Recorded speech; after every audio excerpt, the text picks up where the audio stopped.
I have so been looking forward to spooky season starting and getting stuck into my spooky season reads, but I read some pretty good books in September too. My reading journal videos are always part book reviews and part stationery, so let's talk about the books I read in September through the lens of stickers and washi tape. We'll also set up some October tracking pages with some of the most fun waterfall tabs I think I've ever made, and some tracking pages for my Bewitched book challenge, which is a spooky season reading challenge I'm hosting this month, and it's not too late to join if you haven't already. More on that later. Hi, I'm Erin, and I'm really curious, what's your favourite book to read in October? I don't really have one that I always go back to, but I did love The Dead Romantics by Ashley Poston when I read it a few years ago, and I think it would be really fun to give it a reread this month, because there's a ghost in the story. This is my reading journal. It's a really big 9x9 inch square journal from Archer & Olive, and the spine was starting to fall apart recently, so I fixed it in my vlog video that went live last week.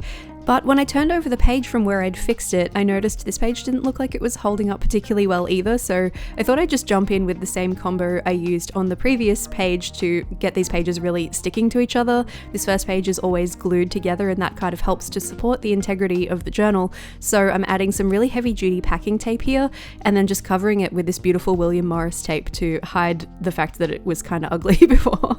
A couple of my channel members suggested gluing that weird first page to the inside end sheet, just so that the books don't really do this so much in the future, and I think I'm going to do that in all of my journals going forward, but this one obviously has my title page for the journal on it, and I didn't want to hide that, so this is my plan B. Now that I'm feeling a bit more secure about the security of my journal, we can move on to actually using it, starting with my books read tracker here. I'm just going to add to the list here all of the books that I finished in September. And I'm mixing up my pen a little bit. I'm trying to do this thing where I romanticize the season a little bit by using a fountain pen with an ink that I think matches the season somewhat. And since it is now spooky season, even though it's spring for me here in the Southern Hemisphere, I decided to ink up my little Pilot Prera pen here with Frankenstein from Wearingle. It actually has a really cool kind of iridescent blue shift, but you can't see it so much just when you're writing with it, but if you made a big swatch, you'd be able to see it. I'm taking very, very tiny steps on my fountain pen journey. I've been dipping my toe in for a while, but I've decided I want to dive in a little bit further, particularly because this is a fun way to do it, to use a colour that matches the season. Usually I like to just write in black, but I've decided I make the rules, and these are just my journals that I put on the internet, so I do what I want. This monster of mine actually didn't end up being our Page Majors book club read for September because it wasn't available yet on audiobook in the US, which sucks. I believe it is now. It came out late September on audio in the US, but that wasn't enough time for our members to source it if they wanted to read it in that way, so we moved it to November instead, and we read The Mars House by Natasha Pulley. So this one was suggested by Leanne, thanks Leanne, and also thanks to Kat for suggesting this monster of mine. I didn't have a book cover handy for the October read, so I haven't put it in there, but it is A Witch's Guide to Magical Innkeeping by Sangu Mandana, and I actually chose that one. You can also join my book club if you haven't already and you'd like to read that book along with us. You have to be a member of the channel on the Page Majors level, so hit the join link down in the description, or you can scan the QR code on the screen and find out more. I've just added a series to my series tracker. I still don't love my series tracker. I'm going to do something different next year, and that's not far away, so I'm excited about that. That's all I need to do so far for my beginning of the book kind of yearly trackers, so let's flip over to September now and fill out some tracking information here too. We'll come back to the reading stats page for September, we'll do that at the end, but for now, this reading progress calendar needs so much attention. Typically, especially when I'm reading more, I tend to update my reading journal in a couple of different sessions over the course of the month so that it's not a whole lot of work to do all in one go, especially because I film it and then edit it and put it on the internet for you to watch. My average number of books per month this year has been significantly lower than last year though, so I feel like it's not too bad to do all in one go when I've read 4 or 5 books, and it ended up being 5 books for me in September, which is one more than my average the past couple of months. So I was pretty happy to just leave it all for the end of September rather than trying to squeeze in some extra journal sessions along the way. On the left page here, my September reads are obviously books that I read at least part of in September. The ones that get a star rating underneath are the ones that I completed, and we'll add some book covers to this later that won't have a star rating stamp underneath. Those are the ones that I didn't finish or haven't finished yet. The right page with the calendar is kind of just a visual representation of how long it took me to read books, when I started and finished them, and the color coding just matches the theme. It's not really too do anything besides separate one book from the next. I don't really look back at this and get any data out of it, but I enjoy doing it, and I think that is reason enough to do it, so I will continue to do so. Also, it is really interesting to see with books that I don't enjoy so much, or that I have a reason to put on pause for whatever that reason is, to see like how much time I spend on them before I make that decision. I just think that's kind of interesting too. What a mixed bag these September reads were. We've got sci-fi, we've got historical romance, we've got contemporary romance, we've got YA fantasy, and we've got contemporary romance with quite a bit of erotica involved as well. Very mixed bag. I still need to make some more book cover stickers to go in the rest of the space. I've written one of the book titles there just so I know what's going to go there later when I get to that. And if you're curious about how I make my book cover stickers for my journal, I do have a video about that you can check out. I do it with sticker paper, a home printer, and a Cricut Explore 3, but you don't need to have the same equipment as me. You can actually just print it on printer paper and cut them out. There are very easy ways to do that too, so lots of options there. You can also use one of those mini portable zinc printers like the HP Sprocket or the Canon Ivy. I think there are some other brands that make them too. I used to use one of those for my reading journal constantly, and I have a short about how I did that too, so you can also check that out if that sounds more up your alley. Let's get into the first book review page for the video, and this was the first book that I finished in the month of September. This one is for Edenbrooke by Julianne Donaldson. When I started this one in late August, I was actually getting prepared to attend a Jane Austen ball here in my city, which was so much fun. And so of course I was looking for something to give me that kind of Regency romance vibe, but I wasn't really vibing reading the classics, you know, the actual Jane Austen books. So I went with this one on many a recommendation from folks more seasoned in historical romance than I. And it turned out to also be a really great spring book. There was lots of lovely scenery and walking through gardens and attending balls, and it was just so lovely. It was really the right timing to read this for me. I thought it was so charming that the book actually has a proper romance printed on the cover. I was like, oh, that's so cute. And then I worked out that that's like an imprint, like a publishing imprint. So that's a very clever way to name a business. And I had this PET tape from the washi tape shop. It's called French Courtyard. There could not have been a better match for this kind of book. I swear it is perfect for the vibe I wanted to put down on my page here. Our main character of Edenbrooke, Marianne, is poised to inherit a decent amount of money from her grandmother if she can just learn to be a more poised and elegant young woman and stop being so keen on twirling in fields and running around with horses and stuff. Her sister's been staying at this estate called Edenbrooke, and she receives an invitation herself, and her grandmother's like, you can go and hang out at Edenbrooke if you come back a poised and very elegant lady. But on the journey to Edenbrooke, her carriage is attacked by a highwayman, and some of her most important belongings are stolen. In steps a mysterious man at a nearby tavern who helps Marianne out. And then we go on this delightful, whimsical, romantical, slightly swashbuckly adventure together.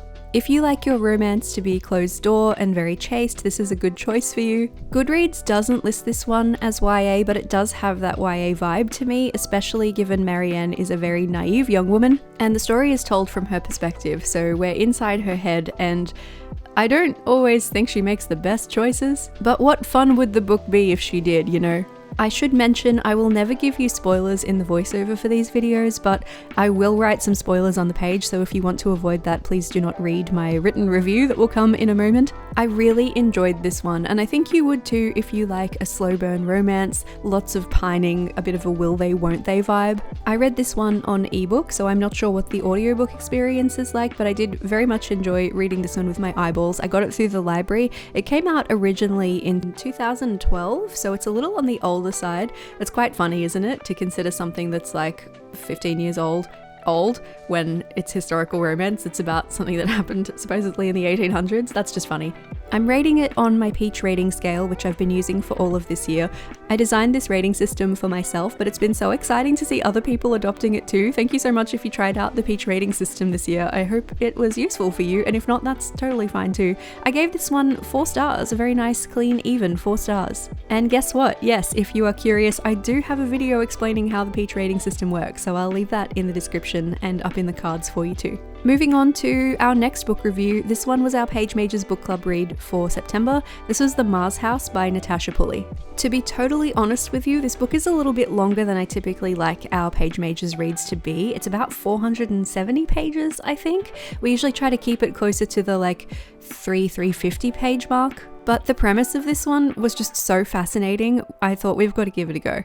This is a sci-fi story. It came out last year in 2024, and I have very little sci-fi appropriate stationery. I have some circuit board washies, but I was like, that's probably not the vibe for this one. So I went through my collection and found this paper that I had left over from a theme I did ages ago in, I think, the second most recent mystery journal. Saved me, it did. And then I also found these amazing illuminated letter stickers in my sticker book. I got these from Journal Say a long time ago. They don't have them anymore. I'm sorry. They're kind of giving Art Nouveau fairy tale kind of vibes, but also some of the vibes of this book, even though it's set on Mars, literally like sci-fi futuristic things, also there's some like opulence involved, and I feel like they still make sense, so I'm gonna roll with it. I discovered during our book club chat about this story that it's a really difficult one to summarize for folks who hadn't read the book. So much happens in this story, it's really difficult to just be like, this is what it's about, because it's about a lot of things.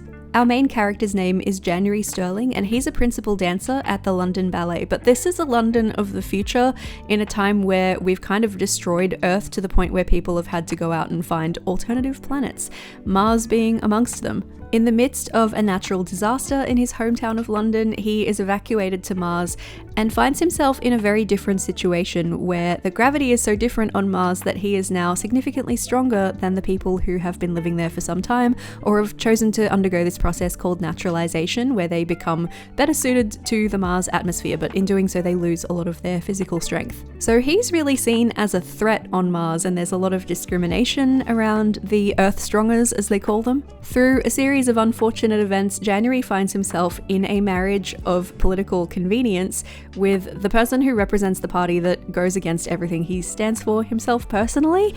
But things aren't adding up. This Aubrey Gale character that he's now married to, this political power player, doesn't seem to align with their own policies so well. They don't line up with the person that January pictured in his head. There's a lot of politics in this story, but it's done in such a fascinating way. A lot of it is holding up a mirror to the world that we live in now, which is a little confronting at times, but done so fascinatingly and engagingly. There is the slowest slow burn romance in this story that just kept me absolutely hooked. It's not a romance story by any means. There's like a little romance subplot, but I was so invested immediately because I always am. That's how I am. Romance just is the hook for me every time. It sounds so serious when you describe this book, but it's actually really warm and funny. It has a lot of heart. I'm not sure if I would have picked this one up for myself if it wasn't chosen for our book club read, so I'm very excited that I did read it. I had a great time. I gave it 4.2 on my Peach rating system. That rounds up really nicely to 4.25 stars, so I'm going to just colour in my star rating sticker like that, little stamp thing. And because this book scored over 4 stars, that means it also gets a place in my Hall of Fame for the year. Any book that scores over 4 stars goes over on this spread.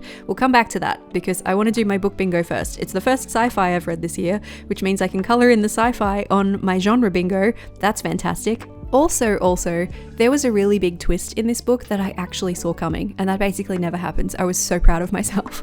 Now for a complete change of pace, the next book I read for the month of September was Geekerella by Ashley Poston. This one also has some sci-fi allusions to it actually because of a convention and a TV series and a story that's really prominent in the story, but it's a contemporary romance. It's not actually a sci-fi itself, it just knows about them, I suppose. And it's YA. I know not everybody's into YA. I really enjoy reading YA. I find it's very easy on my brain, but I know it's not the thing for everyone, just throwing that out there. Ashley Poston, the author of this book, is one of my absolute favourite authors. All of her recent stuff I have read very soon after it was released and had a great time with it. I believe this was her first traditionally published book back in 2017, and she has gotten better, I will say. This is not bad in any way, she's always been a fantastic writer, but I think where she is now versus where she was in 2017, you can kind of see the difference.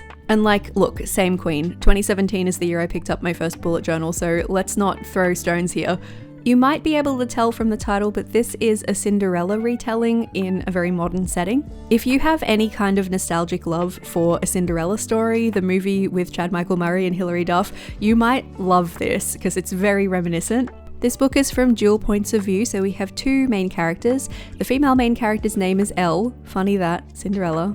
She goes by Elle. Her name's Danielle, but Elle. We know the Cinderella story, right? Both of her parents have passed away. Her dad was responsible for starting this incredible kind of Comic-Con style geekdom convention, particularly based around a TV series called Starfield, which is very much giving Battlestar Galactica, maybe even Star Trek kind of vibes. And guess what? They're remaking Starfield into a film starring young, upcoming, very dashing actor Darian Freeman in the leading role of Carmendor. And people are not happy about this casting choice. Remember when Robert Pattinson was cast as the Batman and people didn't think he could do it? It's like that.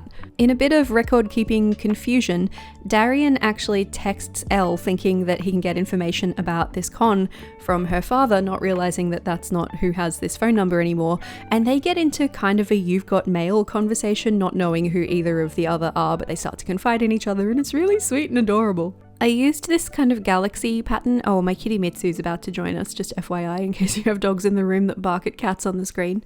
I did find pairing stationery with this one a little bit tricky, so I've gone with a really cool sci-fi book cover pack from Stash World from their Stash Sticker Club from last year. The Galactic Girlie Sitting on the Moon is from Lace & Whimsy Studio. That one's a really fun vinyl sticker. And the film strip and Polaroid paper bits I'm pretty sure are from Paper Monogatari from the Swan Lake collection, but don't quote me on that. This book is a love letter to fandom culture. It's actually so sweet. From what I understand, Ashley Poston used to write and still does write fan fiction, and so she's very much part of the fandom communities, and I just think this is a really nice way for her to kind of share that with people. Also, this was part of a series. This is the first book in the Once Upon a Con series, and there are several books and novellas that follow. Something I do think is worth mentioning here though, I did this one on audiobook, and I didn't mind the experience, but it did feel kind of low budget. There's nothing wrong with the audio or anything, it's like decent quality, you can listen to it clearly, but particularly with the male narrator sections, something a bit funky went on where he would say a line, he'd kind of stop halfway through just really abruptly, and then say the line again, and the inflection was a little bit different, so it was clearly a different take.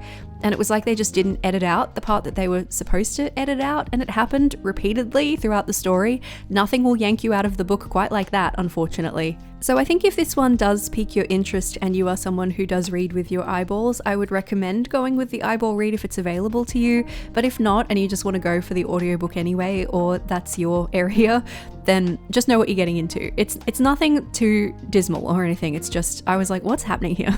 This book is a lot of fun. I didn't super connect with it though. I'm giving it 3.5 stars, which is absolutely a good mark. It's not a book I could see myself revisiting though, and I don't probably see myself continuing the series either. Let's add my star rating over here on my September reads page, so I've got all that data in one place. I just like having it all together. It's nice to be able to see it all at a glance. And then we'll get on to our next book review. This one is for Defy the Night by Brigid Kemmerer. It's the first in a series also called Defy the Night, and I went into this one with absolutely no prior knowledge about the story whatsoever, except that it was written by Brigid Kemmerer, and she has been one of my favourite authors this year. I only discovered her back in March, April maybe? I received a book in a subscription box that was the first in the Forging Silver into Stars series, not realizing that that's a series that follows on from the Cursebreaker trilogy. I read all of the Cursebreaker books and Forging Silver into Stars, and this is my first outside of that world book from her. At some point I will get back to the Forging Silver series. I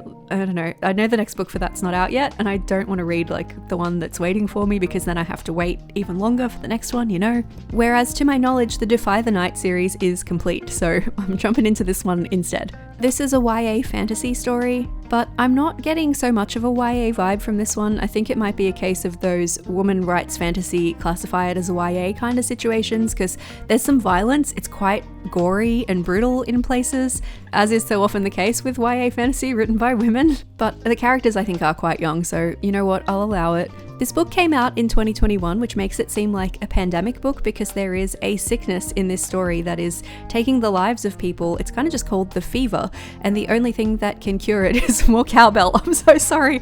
I heard it and I had to chase it down. No, it's not actually cowbell, it's this moonflower plant that only grows in certain parts of the land and is being kind of controlled for political gain, even though it's the only thing that can save the lives of the people of this place. 2 points of view again for this story. We have Tessa, who is a young woman who lives in the wilds. She makes her way in the world as the daughter of an apothecary. She's picked up some of her dad's skills. Her parents are dead now because of course they are, it's YA fantasy. But by night, she sneaks into the royal sector and steals moonflower and mixes it into medicine and gives it to the people who need it without taking payment or anything, because she's just an absolute rock star. Our other point of view is Corrick, and he is the brother of the king and also the king's justice, which basically means that he enacts revenge on people who do anything wrong, illegal, or desperate and inconvenient sometimes, unfortunately. And that's kind of all I can tell you about the story without getting into spoiler territory. But as you can probably tell just from that description, these two points of view are very different people with very different backgrounds, and it's so interesting the way Brigid Kemmerer is able to present perspective in her books and just show that things can look completely different from somebody else's point of view. Like, there's a lot going on in the royal sector that Tessa doesn't understand and can't understand because she's never been exposed to it, but there's also a lot going on with Tessa in the wilds that Corrick can't really understand either.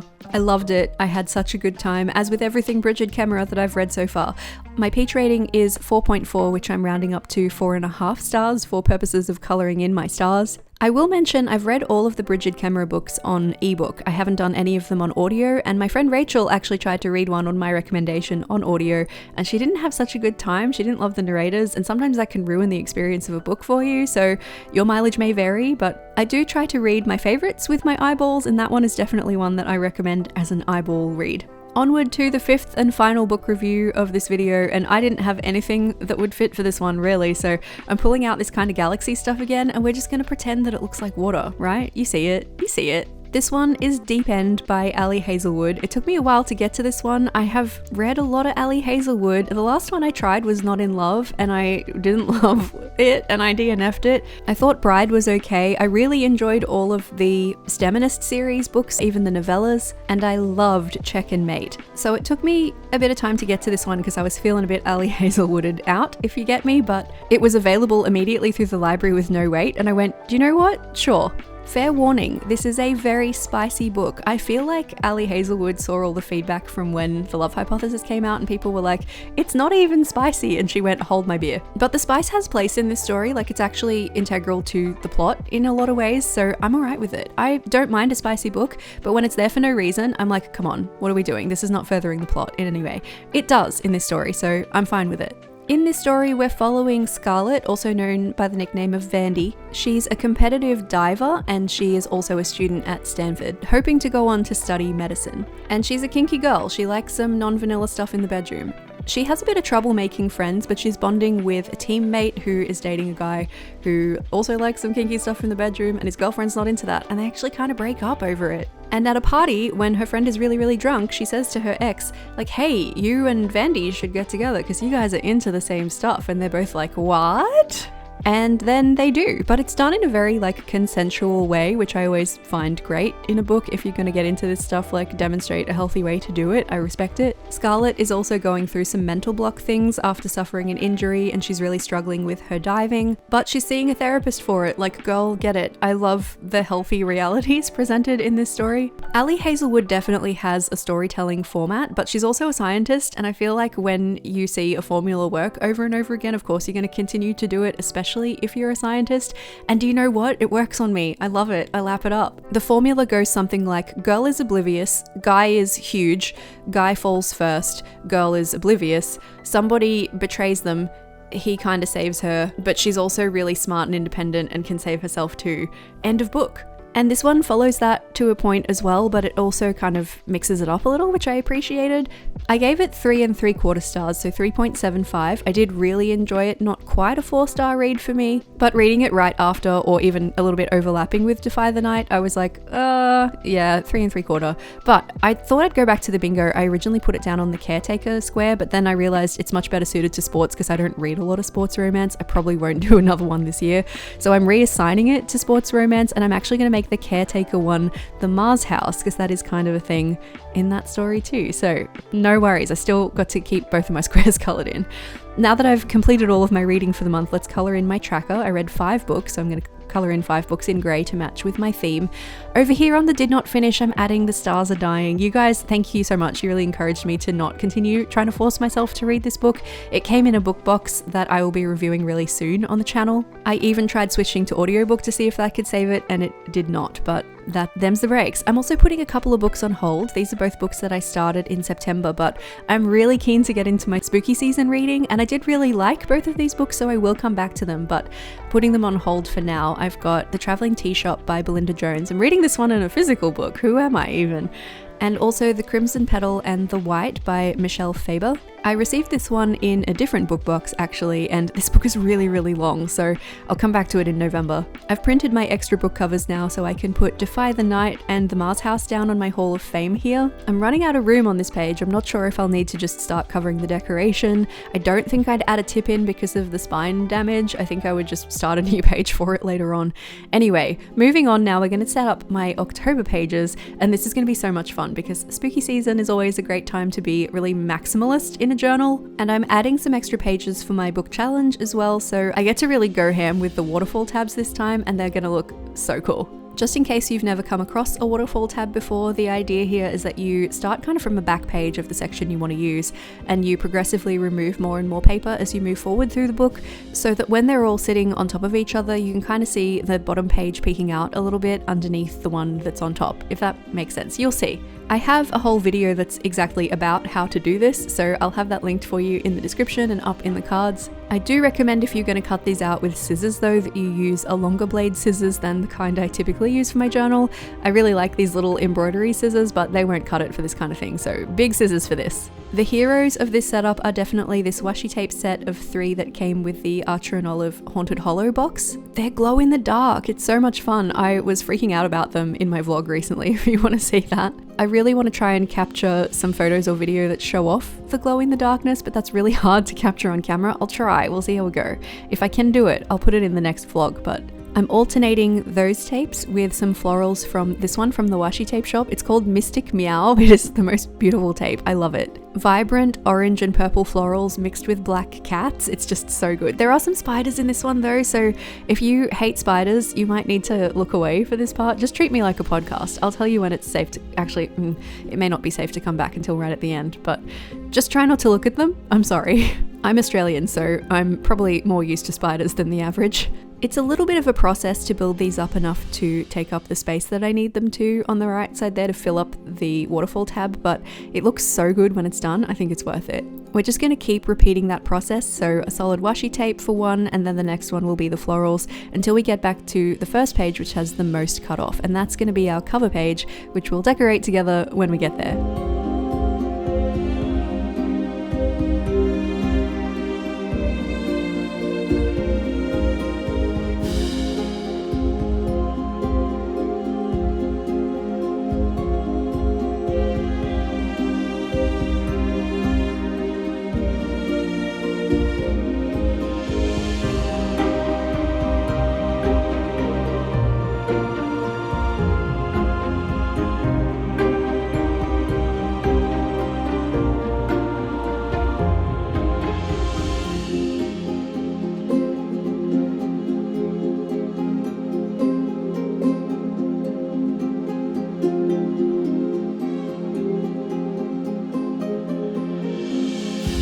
The page we've reached here is the one that has the most cut away from it, and this is going to be my cover spread. So once I've got the Dutch door decoration on the right side organized in such a way that it looks consistent with the rest, I'm also going to continue on and decorate the rest of this spread too. I love just having a cover spread that introduces the month and sets the tone for the theme without really serving too much else of a purpose. It's just really fun to set up. The amount of reading that I've been doing this year has also really allowed me to lean into that because I'm not looking like I'm going to run out of pages in this journal. In fact, it looks like it's going to fit the year really, really nicely for me, so that's very satisfying. As long as it doesn't fall apart, that is. I really enjoy a journal that is a little bit bigger than A5 for my reading journal, but this one I think has actually been a bit too big. I have a few blank journals on my shelf that I'm tossing up for next year because at this time of year I start thinking about what I might use for next year's journals, and I'm tossing up between a B5 and an 8x8 inch square rather than 9x9 like this one. Honestly, it's not easy to find 9x9 inch journals. This one was kind of a fluke.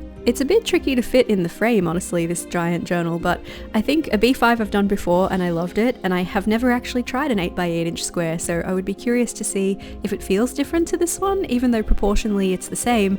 size-wise it's very different, so I'm curious about that. Please let me know if you have a preference, whether that's a preference for your own journals or a preference for what you'd like to see me use as far as inspiration for yourself or just what's interesting to you. I've done A5, B5 and traveler size reading journals in the past, so if you're looking for inspiration for any of those sizes, I do have a bit of that on the channel already. And I think I already know what the theme is going to be for a new reading journal setup with regard to the stationery I might use and the colours that I want to use. I'm really looking forward to doing it actually, it's going to be so much fun. Just have to pick a journal first. I mentioned earlier that I think Halloween is the perfect time for maximalism, and I stand by that.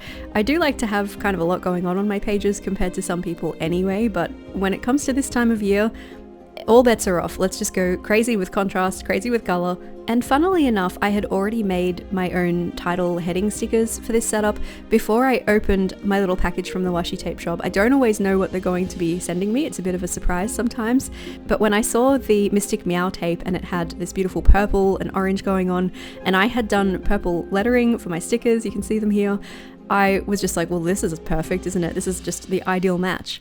I have been using stickers that I have DIY'd quite a bit in my reading journal lately. It's kind of become my main way to add headings, especially to new month setups. And I think that's just because it's really not out of my way to do some lettering at the same time as some book covers. I was also doing all of my Bewitched Reading Challenge assets for this one, printing and cutting those too, so I was like, I might as well just do some headings while I'm at it.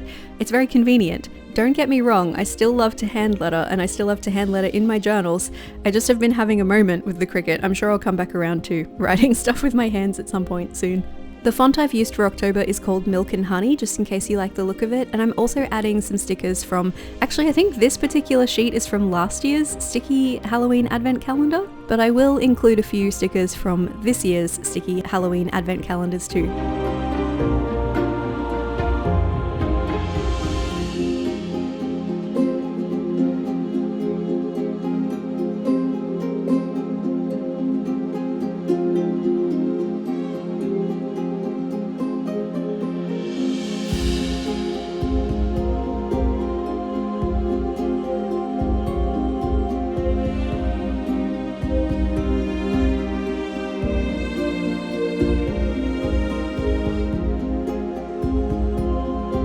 Ever since I started using waterfall tabs in the reading journal, I've been really enjoying making the second spread, which is still quite narrow, my monthly stats page. I don't need a huge amount of room to make that work, so I find this is a really good place for it, and it does maybe seem a little out of order to some of you, but to me it makes a lot of sense to have it right at the beginning because it's going to summarize everything that comes after it, so I think that makes enough sense to me to keep it going. This little ghosty walking his dog ghosty does not want to stick to the washi tape. I've pre-printed all of my headings for the stats page as well as per usual, but also as per usual, I've missed one because I always miss one. I'll just have to add one thing in by hand because I wasn't going to print a whole new page just for one heading. In case you're curious about how I get all of my reading stats, I use an app called Storygraph. I really like it. You just tell it when you start and finish a book and which format you read it in. You can update it if you like with your progress, like what percentage or page number or audiobook time code you're up to, and it will keep track of all of the data for you. And at the end of every month, it spits out a little report, like a Spotify Wrapped kind of a thing.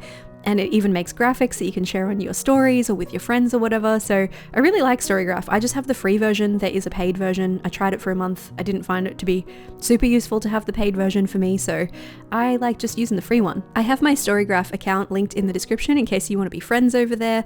I do also have Goodreads, but I never update it now. It just only auto updates when I start something or finish something on Kindle, so sorry about that. You'll get to see the stats in action after we set up all of the October pages because we will go back and add all of my stats for September.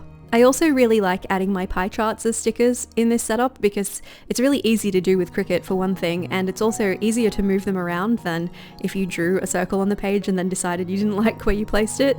That's it for reading stats, so we can turn the page now and move on to our next spread. This next one is another one that I include every month. You've already seen it used quite a bit in the September pages. This is where I have my calendar and my reads kind of progress page. So we have the calendar where I track the start and finish dates. That's going on the left this time just because of the way I had cut away the paper for the waterfall tabs. It just worked out well to go on the left this time based on how much space I had. And the right page will be the October Reads page. So that's where all the book covers go, the star ratings, the Peach rating system score kind of numbers, they all go on the right page there. And the reason also I've arranged them like this with the calendar on the left and the book covers on the right is because I'm hoping to read a lot more than usual in October because I'm so keen for my Bewitched Book Challenge. I'm so keen. This time last year, I was quite easily managing like 7 to 10 books a month. So to only be reading, like most months it's been 4 for me over the past several months. This month I had 5. That was like a little tick up, you know. I'm hoping to maybe be more like last year's average because I just really want to immerse myself in the spooky season vibes. I think the challenge is so much fun. I know other people are doing it alongside me. That's so exciting. So I'm hoping to have way more reads this month, but we'll have to wait and see. You never know. And, you know, reading is for fun. It's not a race. I'm not trying to beat any kind of arbitrary scores for myself this year. I did that last year. It wasn't fun, I've learned. And there are no prizes for the Bewitched Book Challenge either, besides like your own sense of achievement, which is a prize within itself. I just want to read lots of books this month, and whether it happens or not remains to be seen, but that's where my head's at.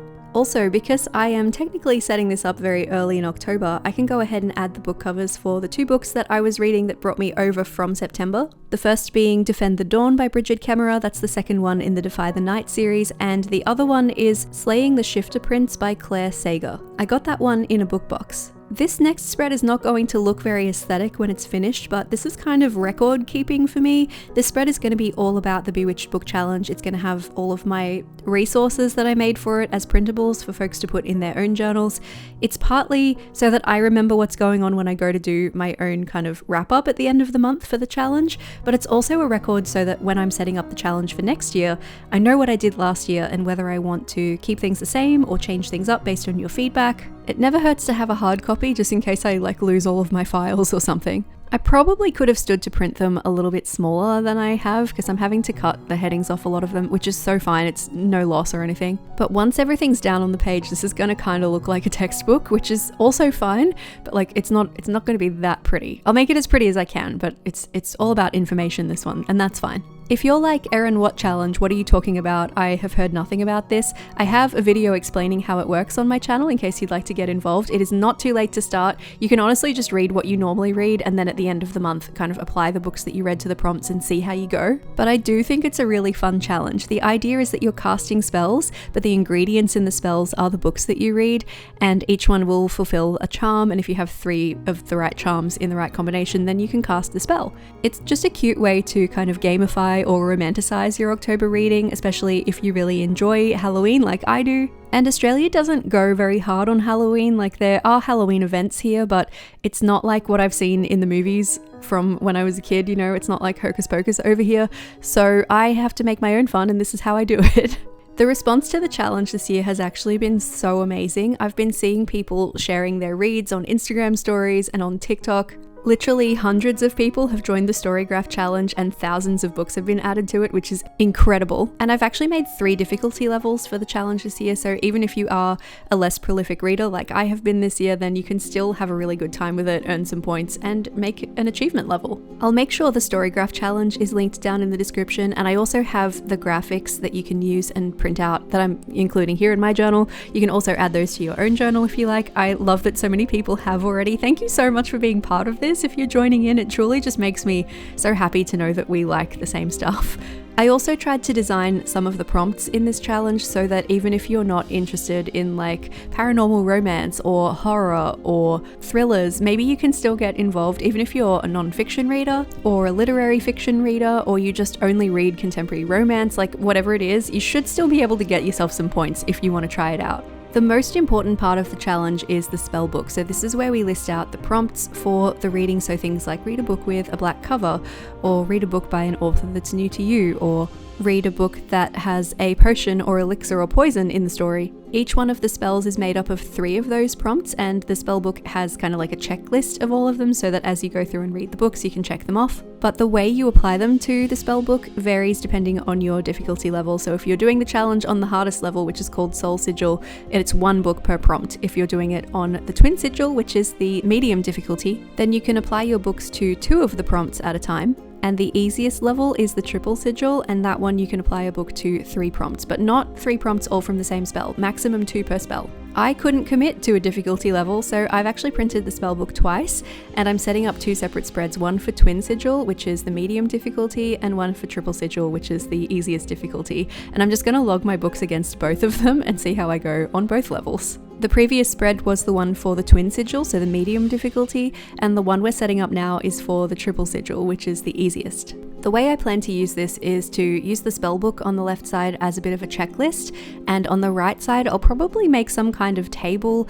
I don't think I'll do book covers, but I might change my mind about that, I'm not sure. That would be a lot of book covers for a month, but I do love the way a page covered in book covers looks, so maybe I will. Regardless, I'll be using the right page to kind of list out the book titles and authors and which spells I'm applying them to, so I have that information and I can keep a tally of my points as I go.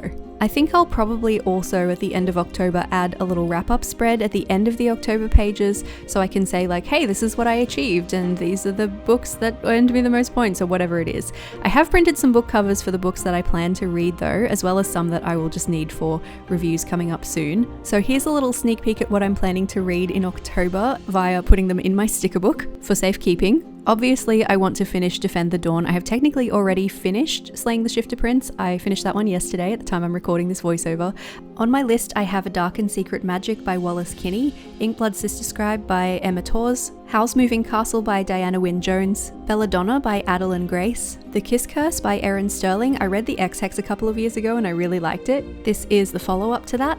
When the Moon Hatched by Sarah A. Parker, The Briar Book of the Dead by A.G. Slatter. Big shout out to Angela Slatter, a Brisbane author. We love to see a local girl making it big. And The Picture of Dorian Gray by Oscar Wilde. Also, I forgot to print a book cover for it, but absolutely definitely Good Spirits by B.K. Borison. I can't wait. It's not out until the 21st, but I bought the Owl Crate special edition and it's already arrived. I have to jump back to my Page Mages spread and add A Witch's Guide to Magical Innkeeping here. I read this in August and I loved it, so if you are reading it as a book club read or for the 5 extra bonus points in the Bewitched Book Challenge, I hope you have a great time with it. I think it's beautiful. And I wanted to make sure to add those extra book covers to my September reads page as well, the ones that I forgot earlier. It looks a lot nicer all filled in like this. Even though 4 of them I didn't actually finish in the month and so they don't get star rating stamps underneath, they still look nice filling up the page. That's always very satisfying. Let's do the reading stats now for September, complete with my phone in frame because I'm pulling these stats directly from my Storygraph app. I completed 5 books in the month of September, 758 pages total,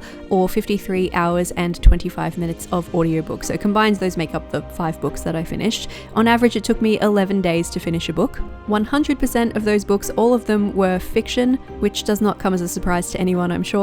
A lot of them did kind of cross genres a bit though, so even though I only had 5 books, I have quite a few on my genre list: romance, young adult, contemporary, LGBTQIA+, sports, science fiction, historical, and fantasy. I am a big fan of borrowing books from the library, but this has never happened for me before. 100% of the books I read in September were library books, and I'm so happy with that. I've been tracking which books I've borrowed from the library and which ones I've paid for in some way across the whole year, so hopefully I'll be able to do something with that in my stats at the end of the year, we'll see. Also interested to see how Libby's new suspension system works, very interesting. As far as format, I had a 60-40 split this month from audio 60% to digital 40%. That's pretty standard for me, honestly.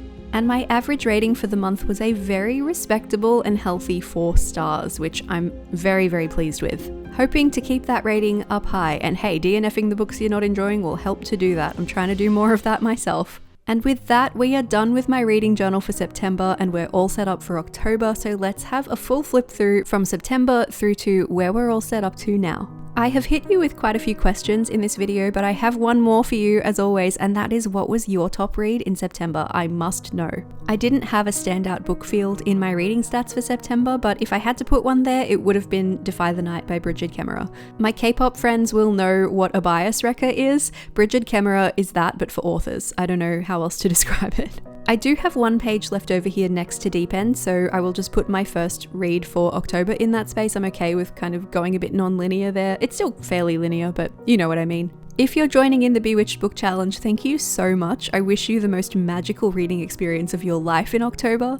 It is designed to kind of push you to read maybe a little bit more than you usually do, but please also remember to be kind to yourself. It's just a fun thing that we're doing for a good time, so let's make it a good time.